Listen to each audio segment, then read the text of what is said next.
move. Rain and fog were reported, with a temperature of 60. Once again, in Muncie, it was 50 degrees with light rain.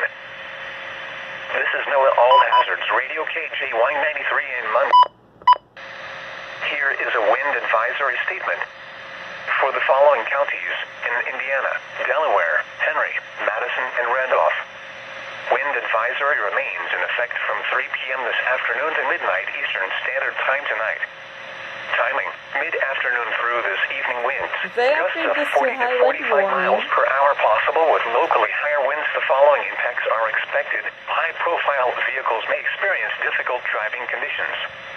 Outdoor items that are not secured may be easily blown about. Scattered power outages may occur. A wind advisory means that sustained winds of 30 miles per hour or wind gusts of 45 miles per hour are expected. Winds this strong can make driving difficult, especially for high-profile vehicles.